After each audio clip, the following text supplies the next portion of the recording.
ആരാണ് ഇന്ത്യക്കാർ? ഇന്ത്യക്കാർ എല്ലാവരും ഹൈന്ദവരാണ്.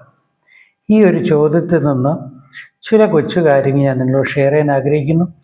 സ്കിപ്പ് ചെയ്യാതെ ലൈക്കും ഷെയറും ചെയ്യുക, സബ്സ്ക്രൈബ് ചെയ്യുക. നാം ഉൾക്കൊള്ളുന്ന രാജ്യത്തെക്കുറിച്ച് ചരിത്രത്താളുകളിലൂടെ പുരാതന കാലം മുതൽ വർത്തമാനകാലത്തും ഒക്കെ സംഭവവികാസങ്ങളുള്ള ഒരു പഴയൊരു രാജ്യമാണ് ഇന്ത്യയെങ്കിലും നമ്മൾ അറിയാത്ത കാര്യങ്ങളും അറിഞ്ഞ കാര്യങ്ങളുണ്ട്, ഇനിയും അറിയേണ്ടതുണ്ട്, പുതിയ തലമുറ പ്രത്യേകിച്ചും. അപ്പോൾ നമ്മൾ ടോപ്പിക്ക് ആരാണ് ഇന്ത്യക്കാർ? ഇന്ത്യക്കാരെല്ലാം ഹിന്ദുക്കളോ? ഹൈന്ദവ മതം എന്നൊരു മതമില്ല. അതിനാൽ ഹൈന്ദവ സംസ്കാരം, ഹൈന്ദവ ആരാധന എന്ന് പറയുന്നതും ശരിയല്ല. മതങ്ങൾ മനുഷ്യ മനസ്സിൽ സ്വാധീനം ചെലുത്തുന്നത് കൊണ്ട് എല്ലാ രാജ്യങ്ങളിലും ഉള്ളതുകൊണ്ടും ചില കാര്യങ്ങളാണ് ഞാൻ നിങ്ങളെ ഓർപ്പിക്കുന്നെങ്കിലും ചിന്തിക്കേണ്ട ചില കാര്യങ്ങളുണ്ട്. അതുകൊണ്ട് അപ്പോൾ ഒരു മതം എന്ന് പറയാൻ കഴിയണമെങ്കിൽ മതങ്ങളുടെ ഘടന എന്താണെന്ന് ഞാൻ മുൻപ് എപ്പിസോഡിൽ ഇട്ടിട്ടുണ്ട്, റിലീജിയനെ കുറിച്ചുള്ളത്. അത് നിങ്ങൾ പരിശോധിക്കുക. അപ്പോൾ ഇന്ത്യയിൽ ആയിരക്കണക്കിന് ജാതി, ഉപജാതി, മത, വർഗ, വർണ്ണങ്ങളുടെ എല്ലാം സമന്വയമായതിനാൽ പ്രത്യേകാൽ ഒരു മതം ഈ രാജ്യത്തിൻ്റെ, ഇന്ത്യയുടെ പുരാതന മതമെന്ന് പറയാൻ, വിശേഷിപ്പിക്കാൻ കഴിയില്ല. ചരിത്രപരമായും സാങ്കേതികമായും കഴിയുന്നല്ല. ആ പ്രത്യേകം വേർതിരിക്കുക എന്നതും പ്രയാസമാണ്. ന്മാരുടെ വരവോടെ തങ്ങൾക്ക് നഷ്ടമായ രാജാധിപത്യം വീണ്ടെടുക്കാൻ ബ്രാഹ്മണ ക്ഷത്രിയർ കണ്ടെത്തിയ കുറുക്കു വഴിയാണ് ഹിന്ദു മതം എന്നൊരു പുതിയ വിശേഷണം നടത്തിയത്. 18-ാം നൂറ്റാണ്ടിൽ ബ്രിട്ടീഷുകാരോടൊപ്പം ചേർന്ന് മറ്റ് മതങ്ങളിൽ, പ്രത്യേകിച്ചും ഇസ്ലാം, ക്രൈസ്തവ മതങ്ങളിൽ പെട്ടവരല്ലാത്ത മുഴുവൻ ജനതകളെയും ഷെഡ്യൂൾഡ് കാസ്റ്റ് എന്നോ ട്രൈബൽ എന്നോ വ്യത്യാസമില്ലാതെ ഇസ്ലാമിയരും ക്രൈസ്തവരും ഒഴിച്ചുള്ള ജൈന, ബുദ്ധ മതവിഭാഗപ്പെട്ടതും മറ്റ് മതങ്ങളില്ലാത്തവരും എല്ലാവരെയും അവരുടെ അനുവാദമില്ലാതെ ഇവർ പ്രത്യേകം ചേർത്ത് ബ്രിട്ടീഷുകാരുടെ അവരെ സ്വാധീനിച്ചിട്ട് എല്ലാവരെയും ഹൈന്ദവരെന്ന് പ്രഖ്യാപനം നടത്തിയത് 18-ാം നൂറ്റാണ്ടിലാണ്. നോക്കണം, BC 5-ാം നൂറ്റാണ്ടിലും 6-ാം നൂറ്റാണ്ടിലുമാണ് ബുദ്ധ ജൈന മതങ്ങളുടെ ആരംഭം. ബുദ്ധൻ ഇന്നത്തെ നിലവിലെ നേപ്പാളിൽ ജനിച്ച് ഇന്ത്യയിൽ ബീഹാറിൽ വന്നാണ് അദ്ദേഹം പ്രസിദ്ധനായത്. ജൈനമതവും മഹാവീർ എന്ന മനുഷ്യന്റെ പേരിൽ നിന്നും ആരംഭിച്ച ജൈനമതവും പുരാതന ഇന്ത്യയിലെ ഭാഗമാണ്. ആയുർവേദം ബുദ്ധരുടെയും ജൈനരുടെയും ഭാഗമാണ്. ഇതൊന്നും ഹൈന്ദവർ കണ്ടുപിടിച്ചതല്ല. പിൽക്കാലത്ത് AD 8-ാം നൂറ്റാണ്ടിൽ ശങ്കരാചാര്യരുടെ ശേഷമാണ് പൂർണ്ണമായും ഈ മറ്റ് മതങ്ങളെയെല്ലാം പൂർണ്ണമായും നിഷ്കാസനം ചെയ്യിപ്പിക്കുകയോ അവിടെ ക്ഷേത്രങ്ങളെ കൈയടക്കി നശിപ്പിക്കുകയോ അതിനുശേഷം അതിനെ പുനരുദ്ധരിപ്പിച്ച് അല്ലെങ്കിൽ ഹിന്ദുയിസത്തിലേക്ക് കൊണ്ടുവന്നു. അത് ചരിത്രം ഇവിടെ വ്യക്തമായി സ്പഷ്ടമായിട്ടുണ്ട്. അപ്പോൾ ഇന്ത്യക്കാർ മുഴുവനും ഹിന്ദുക്കളാണോ എന്ന് ചോദിച്ചാൽ പൂർണ്ണമായും പറയട്ടെ, അല്ല. അത് നൂറ്റാണ്ടുകളോളം അല്ലായിരുന്നു. അപ്പോൾ മുഗളന്മാരുടെ ആഗമനത്തിന് ശേഷം നേരത്തെ ഓർപ്പിച്ചു, ബ്രിട്ടീഷുകാരെ സ്വാധീനിച്ചിട്ട് അവരുടെ അനുവാദമില്ലാതെ തട്ടിക്കൂട്ടിയ ഒരു പ്രസ്ഥാനമാണ് ഹിന്ദുമതം. ഹിന്ദു മതമല്ല, ഒരു സംസ്കാരമാണെന്ന് അവർ പറയുന്നു. മതമല്ല, സംസ്കാരമാണെന്ന് അവർ പറയുമ്പോൾ തന്നെ നിങ്ങളെങ്ങനെയാണ് മതമെന്ന് വിശേഷിപ്പിക്കുന്നത്? അങ്ങനെയെങ്കിൽ ഹൈന്ദവ ക്ഷേത്രങ്ങളുടെയൊക്കെ മുൻപിൽ പലയിടത്തും ബോർഡ് കണ്ടിട്ടുണ്ട്, ഹിന്ദുക്കൾക്ക് ക്ഷേത്രത്തിൻ്റെ അകത്ത് പ്രവേശനമില്ല, ഹിന്ദുക്കളാണ് ഇന്ത്യക്കാരെല്ലാം എന്ന് നിങ്ങൾ വിശേഷിപ്പിക്കുകയും എന്നിട്ട് അധകൃതരെ, പാർശ്വവൽക്കരിക്കപ്പെട്ടവരെ, കീഴാൾ ജാതിക്കാരെ എന്തുകൊണ്ട് അകറ്റുന്നു? അപ്പോൾ ഹിന്ദുക്കളാണെന്ന് വിശേഷിപ്പിക്കാൻ നിങ്ങൾ എന്തുകൊണ്ടാണ് അഹിന്ദുക്കൾ എന്ന് ബോർഡ് വെക്കുന്നത്? ഇപ്പോഴും ക്ഷേത്രത്തിൽ വൈക്കം സത്യാഗ്രഹം തുടങ്ങിയ പ്രസ്ഥാനങ്ങൾ കേരളത്തിൽ ഗാന്ധിജി പോലും വന്ന് നടത്തിയതിന് കാരണം ഹിന്ദുക്കളല്ലാത്തവരൂടെ ഉണ്ടെന്നും അഹിന്ദുക്കൾ ക്ഷേത്രത്തെ അവഹേളിച്ചു എന്നും തീണ്ടൽ നടത്തിയെന്നും നിങ്ങൾ പറഞ്ഞ് ഹീനമായി വർദ്ധിച്ചവരെയും കൊന്നവരുടെ ചരിത്രമുള്ളപ്പോൾ ഇന്ത്യക്കാരെല്ലാം ഹിന്ദുക്കളെന്ന് എങ്ങനെ വിശേഷിപ്പിക്കുന്നത്? ചോദ്യം 2. ഇനി ചില കാര്യങ്ങൾ നമുക്ക് ചിന്തിച്ചേ പറ്റൂ ചരിത്രപരമായി. കാരണം ആരെങ്കിലും എന്തെങ്കിലും വിളിച്ചു പറഞ്ഞാൽ അത് ചരിത്രമാകുകയില്ല. ചരിത്രത്തിന്റെ അടിസ്ഥാനത്തിൽ വേണം. വികലമായ ചരിത്രമുണ്ട്, അതും നമുക്ക് അടുത്ത എപ്പിസോഡുകൾ നോക്കാം. അതിൻ്റെ നേതൃസ്ഥാനം ജൈന ബുദ്ധമതക്കാരെ ക്രമക്രമമായി കുറേശ്ശെയായി നശിപ്പിച്ച്, ബുദ്ധവികാരങ്ങളും ബുദ്ധക്ഷേത്രങ്ങളും നശിപ്പിച്ച്, അവരുടെ പ്രതിമകളും ആചാരാനുഷ്ഠാനങ്ങളെയൊക്കെയും അത് ഹിന്ദുയിസത്തിലേക്ക് മാറ്റം വരുത്തി കൺവേർട്ട് ചെയ്തവർ. എന്നിട്ട് ഇന്ന് ക്രൈസ്തവരോട് പറയുന്നു, നിങ്ങൾ കൺവേർട്ട് ചെയ്യരുത്. നൂറ്റാണ്ടുകൾക്ക് മുമ്പ് ബുദ്ധ ജൈന മതക്കാരെ, അവരുടെ വിശ്വാസികളെയും അവർ ഒന്നിച്ചുകൂടി താമസിച്ചതാണ് ഈ ക്ഷേത്രങ്ങളും ആരാധിച്ച കേരളത്തിലും പലയിടങ്ങളിലുണ്ട്. ചമ്പ്രമട്ടം, അത് കേരളത്തിലുള്ള സ്ഥലമാണ്. ബുദ്ധമത വിശ്വാസികൾ ഒന്നിച്ച് പാർക്കുന്നായിരുന്നു പള്ളി. എന്നുവെച്ചാൽ പിള്ള എന്ന പേര് ആവിർഭവിച്ചത് തന്നെ പള്ളി, ക്രൈസ്തവ പള്ളിയല്ല. ആ പള്ളിയുടെ പദം ആവിർഭവിച്ചത് ബുദ്ധമത വിശ്വാസികൾ ആണ്. അന്നുണ്ടായിരുന്ന പ്രാകൃത മതം, ബ്രാഹ്മണന്മാർ, ആര്യന്മാർ ഇന്ത്യയിൽ എത്തുന്നതിന് മുമ്പ് നൂറ്റാണ്ടുകളോളം ഇന്ത്യയിൽ ഉണ്ടായിരുന്ന മതം എന്നത് ദ്രാവിഡ മതമാണ്. അവരുടെ സംസ്കാര പൈതൃകമായിരുന്നു മോഹൻജദാരോ. മോഹൻജദാരോ എന്ന പദത്തിന്റെ അർത്ഥം തന്നെ ശവങ്ങളുടെ കൂടാരം എന്നാണ്. ആര്യന്മാർ ഇന്നത്തെ അഫ്ഗാനിസ്ഥാൻ വഴി, പാകിസ്ഥാൻ വഴി ഇന്ത്യയിലെത്തി. ക്രമക്രമമായി അവർ മധ്യപൂർവേഷ്യയിൽ നിന്നും കുടിയേറിപ്പാർത്ത ആര്യന്മാർ, അവർ ഈ പുരാതന ഇന്ത്യക്കാരായ ദ്രാവിഡന്മാരെ കുറേശ്ശെയായി നോർത്ത് ഇന്ത്യയിൽ നിന്നും ഓടിച്ചു വിട്ട്, യുദ്ധത്തിലും മറ്റു പലതരത്തിൽ ആക്രമിച്ച് അവരെ സൗത്ത് ഇന്ത്യയിലേക്ക് വിട്ടു. ദ്രാവിഡന്മാർ പുരാതന ഭാഷകളിൽ 6ാം സ്ഥാനമാണ് ദ്രാവിഡ ഭാഷയായ തമിഴ്. ഓർക്കണം, സംസ്കൃതം പോലെ തന്നെ പുരാതനമാണ് തമിഴ്. ഇന്നും തമിഴ് ഭാഷയുണ്ട്, ദ്രാവിഡന്മാരുണ്ട്. സൗത്ത് ഇന്ത്യക്കാർ ഹിന്ദുക്കളല്ല, ദ്രാവിഡനാണ്. ശരിക്കും പറഞ്ഞാൽ ഞാനും നിങ്ങളും പുരാതന സംസ്കാരം നോക്കിയാൽ അത് മതവുമായി ബന്ധപ്പെട്ടല്ല. പുരാതന സംസ്കാരം നോക്കിയാൽ ഞാനും നിങ്ങളൊക്കെ ദ്രാവിഡന്മാരാണ്. മനസ്സിലായോ? സൗത്ത് ഇന്ത്യക്കാരെല്ലാം ദ്രാവിഡന്മാരാണ്. ആര്യന്മാരുടെ ആഗമനത്തിന് മുൻപുണ്ടായിരുന്ന അവസ്ഥയാണ് ഞാൻ ഈ പറയുന്നതല്ല, ചരിത്രപരമായി. അപ്പോൾ ക്രമക്രമമായി ദ്രാവിഡന്മാരെ മാറ്റി ആര്യന്മാർ വിദേശത്ത് വന്ന് കുടിയേറിപ്പാർത്തവനാണ്. ഇപ്പോഴും ജൈനന്മാരും ബുദ്ധമത വിശ്വാസികളുണ്ടെങ്കിലും ഇവിടുത്തെ പ്രശ്ന നിമിത്തം അവർ മറ്റു രാജ്യങ്ങളിലേക്ക്, നേപ്പാളിലേക്ക്, ടിബറ്റ്, ചൈന, വിയറ്റ്നാം, ശ്രീലങ്ക തുടങ്ങിയ മറ്റ് രാജ്യങ്ങളിലേക്ക്, മധ്യേഷ്യയിലുള്ള രാജ്യങ്ങളിലേക്ക് കുടിയേറി. അവരിന്നും അവിടെ പ്രബല മതമായിരിക്കുമ്പോൾ ഇന്ത്യയിൽ അവർ തക്ഷശില ഉൾപ്പെടെ, നളന്ദ ഉൾപ്പെടെ അതിമനോഹരമായ ബൃഹത്തായതും പുരാതന ഇന്ത്യ, അന്ന് ഇന്ത്യ എന്ന് പറയാൻ പറ്റുകയില്ല, അന്നത്തെ പദം വേറെ എന്നൊക്കെ ആയിരുന്നു. എന്നാൽ അന്നുണ്ടായിരുന്ന പുരാതന ഇന്ത്യയിലെ ഏറ്റവും പ്രബലമായ വിദ്യാലയമായിരുന്നു മധ്യ ഏഷ്യയിൽ നിന്നും. പലരും അവകാശപ്പെടുമ്പോൾ ഇന്നത്തെ വിദേശ രാജ്യങ്ങളായ US-ഉം കാനഡയും ഓസ്ട്രേലിയയും ലാറ്റിൻ അമേരിക്കയൊന്നും അന്നുള്ള മനുഷ്യർക്ക് അറിയില്ല.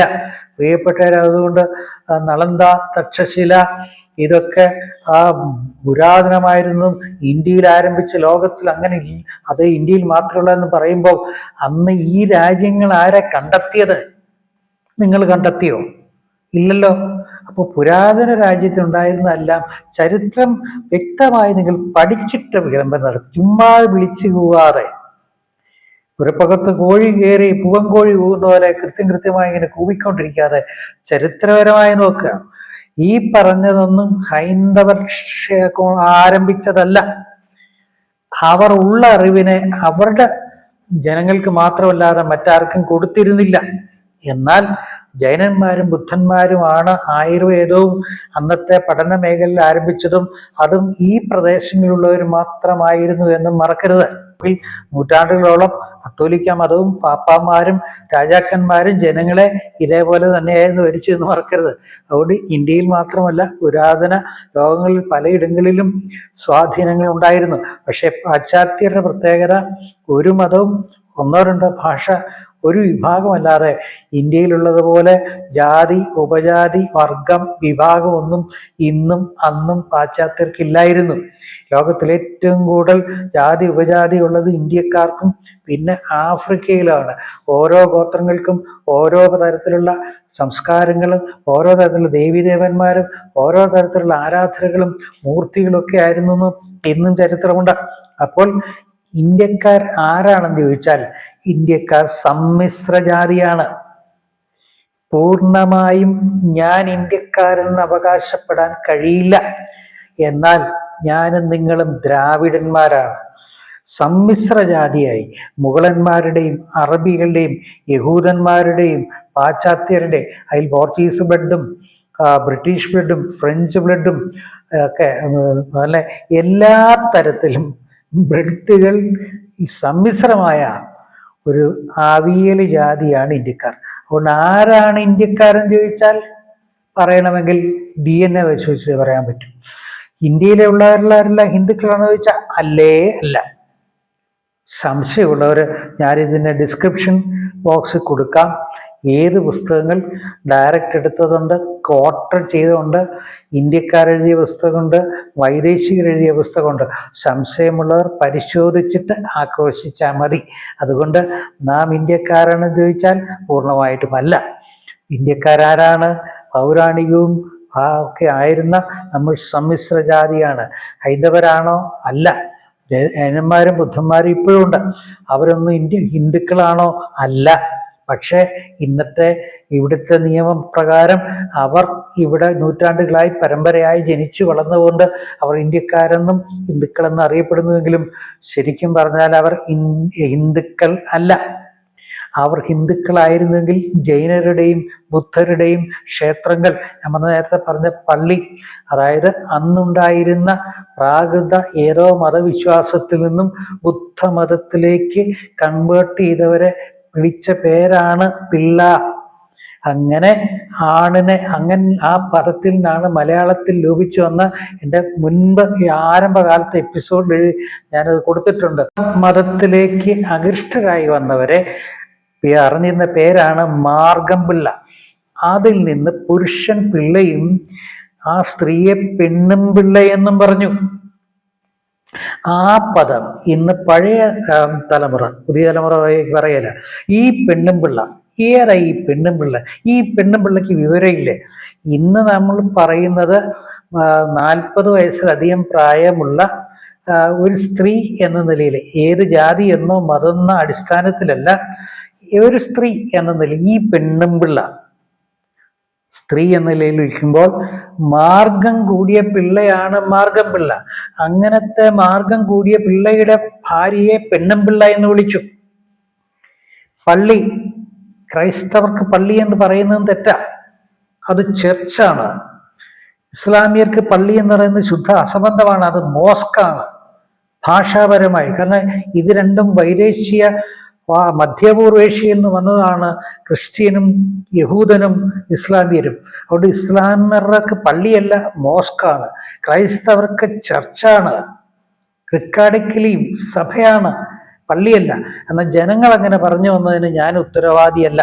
ചരിത്രപരമായി ഞാൻ നിങ്ങളോട് പറയുന്നു, ഇന്ത്യക്കാരല്ല, ഇന്ത്യക്കാർ ഹൈന്ദവർ അല്ല, ഇതെല്ലാം ചേർന്ന് സമ്മിശ്രമാണ്. അപ്പൊ ബുദ്ധമത നന്നായി വേരോടി ജനങ്ങളുമായി നന്നായി ഇടപഴകി രമ്യമായി സമാധാനപരമായി പുലർന്നൊരു വിഭാഗമായിരുന്നു ബുദ്ധർ.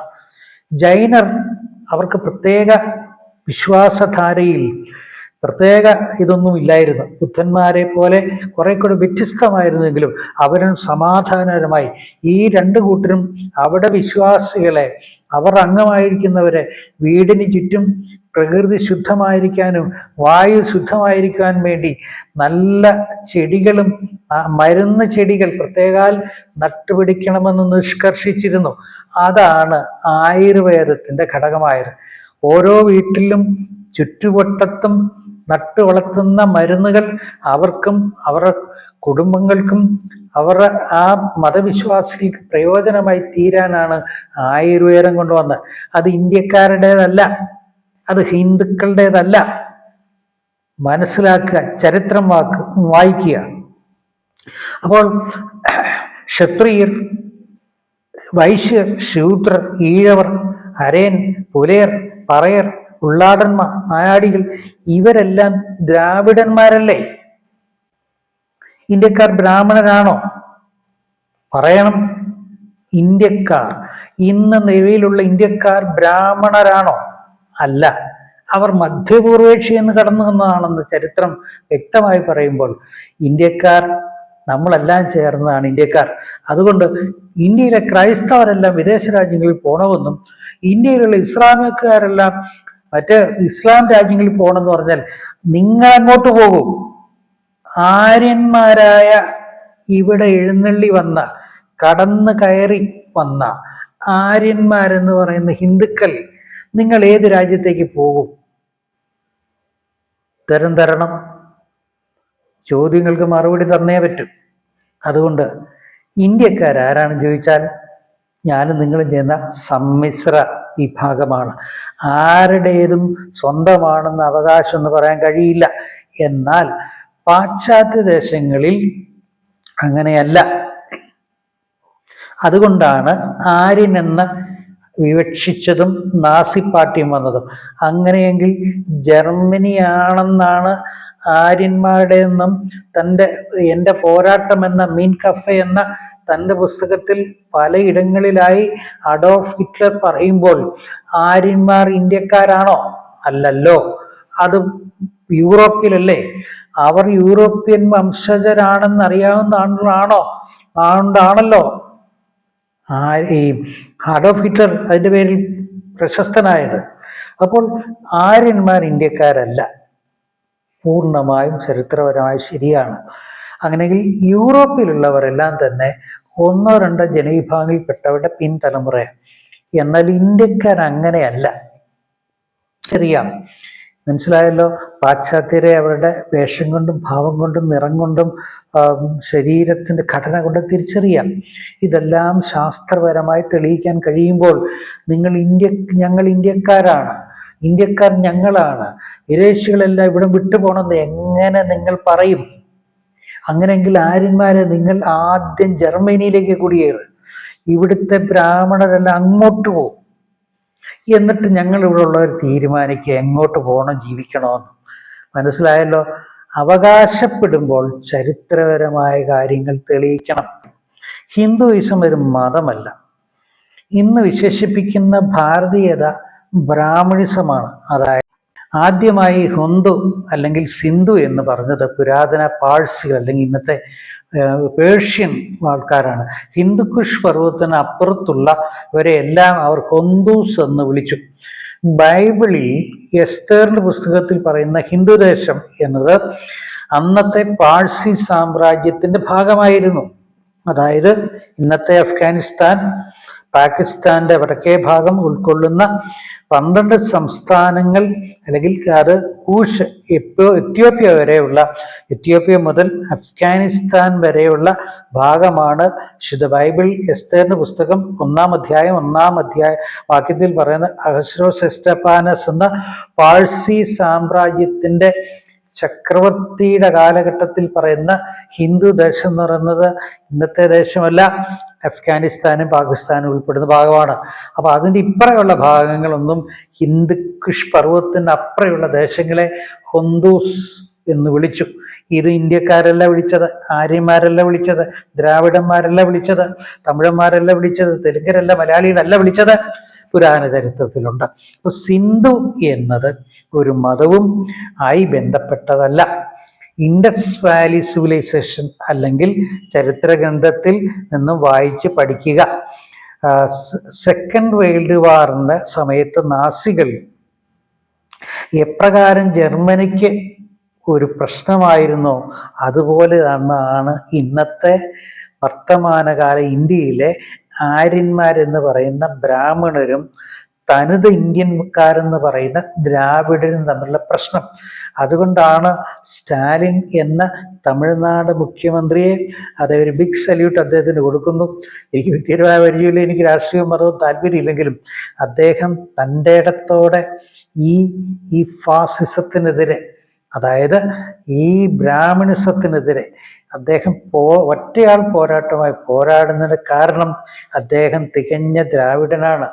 ദ്രാവിഡ ഭാഷ നൂറ്റാണ്ടുകൾ അതിപുരാതന ഭാഷയാണ്. പുരാതന ഭാഷകൾ 8ാം സ്ഥാനത്തുള്ളതാണ്. തമിഴും ഹീബ്രുവും ലാറ്റിനും ഗ്രീക്കും ഇതൊക്കെ പട്ടികയിൽ വരുന്നതാണ്.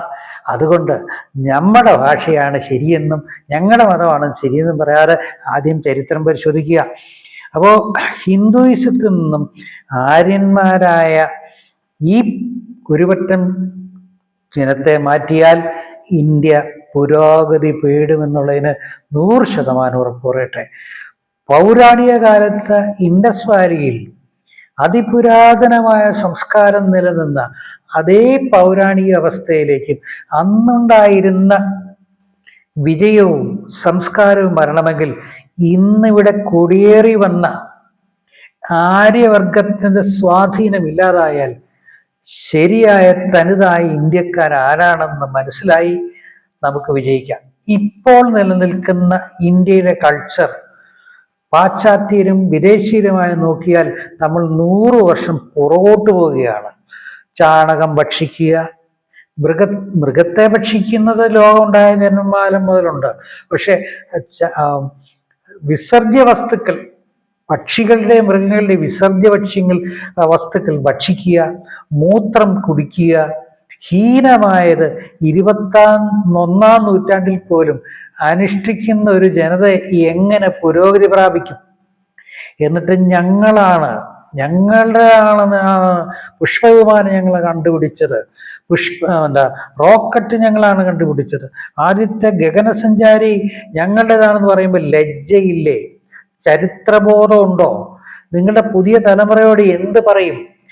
വീണ്ടും ചോദിക്കട്ടെ, അങ്ങയുടെ ആർഷഭാരത സംസ്കാരം ശ്രേഷ്ഠമാണെങ്കിൽ എന്തുകൊണ്ടാണ് ഹിന്ദുക്കളും നിങ്ങൾ പറയുന്ന ആര്യന്മാരുൾപ്പെടെയുള്ളവരുടെ, ഇന്നത്തെ കേന്ദ്രമന്ത്രിമാരുടെ മക്കൾ ഉൾപ്പെടെ ഇംഗ്ലണ്ടിലും US ഒക്കെ പോയി എന്തുകൊണ്ട് അവിടെ ബിസിനസ് നടത്തുന്നു? എന്തുകൊണ്ട് അവിടെ ജോലി ചെയ്യുന്നു?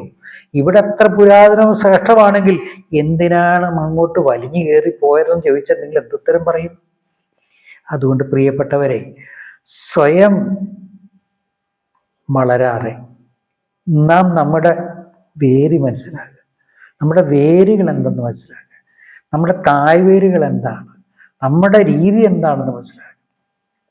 എല്ലാ രാജ്യങ്ങളിലും ഇന്ത്യക്കാൾ 100 വർഷം മുന്നോട്ട് പോകുമ്പോൾ ഇന്ത്യക്കാർ ഞണ്ടിനെ പോലെ പുറകോട്ട് പോകുന്നിട്ട് ഞങ്ങൾ പുരാതന ഭാരതീയരാന്ന് പറയാതെ ഇംഗ്ലീഷിൽ ഇന്ത്യക്കാരായി തന്നെ ജീവിക്കും. ഞാനൊരു ഭാരതീയനല്ല, തുറന്നു പറയട്ടെ, ഞാനൊരു ഇന്ത്യക്കാരനാണ്. ഞാൻ ഹൈന്ദവനല്ല, ഞാനൊരു ദ്രാവിഡനാണ്. കേൾപ്പാൻ ചെവിയുള്ളവർ കേൾക്കുക. അതുകൊണ്ട് പ്രിയപ്പെട്ടവരെ, നമുക്കൊരു പുനർചിന്തനം നടത്താം. നാം ആരാണ്, എന്താണ്, എന്തുകൊണ്ടാണ്, നമ്മളുടെ നിലനിൽപ്പ് എന്താണ്, നമ്മുടെ പൈതൃകം എന്താണ്, നമ്മുടെ സംസ്കാരം എന്താണ്, നമ്മുടെ ഭാഷ എന്താണ്, ഇതെല്ലാം മനസ്സിലാക്കണം. അതുകൊണ്ടാണ് ഇത് അത്യാവശ്യം ബോധം വിവരമുള്ള നെഹ്റു ഇന്ത്യക്ക് സ്വാതന്ത്ര്യാനന്തരം പറഞ്ഞത് 3 ഭാഷ, രാഷ്ട്രഭാഷയായി ഹിന്ദിയും അതാത് സംസ്ഥാനത്തെ ലോക്കൽ ഭാഷയും കോമൺ ലാംഗ്വേജായി ഇംഗ്ലീഷും പഠിക്കാൻ പറഞ്ഞതും. ഇന്ത്യക്ക് പൊതുവായ ഒരു ഒറ്റ ഭാഷ ഇല്ല. ഇനി ആരെല്ലാം ശ്രമിച്ചാലും വരികയില്ല. അതുകൊണ്ട് രാഷ്ട്രഭാഷ വേറെ, സംസ്ഥാന ഭാഷ വേറെ, നാഷണൽ ലാംഗ്വേജ് വേറെ. അതിൻ്റെ ഇടയിൽ തന്നെ രാഷ്ട്രഭാഷ ഹിന്ദി എന്ന് പറയുന്നതും അസംബന്ധമാണ്. അതിനോട് യോജിക്കാൻ കഴിയില്ല. രാഷ്ട്രത്തിൻ്റെ ഭാഷ എന്ന് പറഞ്ഞൊരു ഭാഷയുണ്ടോ? രാഷ്ട്രത്തിൻ്റെ മതമെന്നൊരു മതമുണ്ടോ? രാഷ്ട്രത്തിൻ്റെ സംസ്കാരമെന്നുണ്ടോ? ഇല്ലല്ലോ. രാഷ്ട്രമെന്താണ്? ഈ രാഷ്ട്രം എങ്ങനെയാണ് ആവിർഭവിച്ചത്? അശോക ചക്രവർത്തി ആരാണ്? ഇന്ത്യയുടെ നൂറ്റാണ്ടുകളോട് ഇവിടെ ഭരിച്ച പല പല രാജാക്കന്മാരില്ലേ? അവരൊക്കെ ഇന്ത്യക്ക് സംഭാവന നൽകിയിട്ടില്ലേ? അവർ നൽകിയ സംഭാവനകളല്ലേ ഇന്നും നിലനിൽക്കുന്നത്? അവരുടെ പിന്തുടർച്ചയല്ലേ നമ്മളും അനുഭവിക്കുന്നത്? അതുകൊണ്ട് ഇന്ത്യ ഏക തത്വത്തിൽ അടങ്ങിയതല്ല.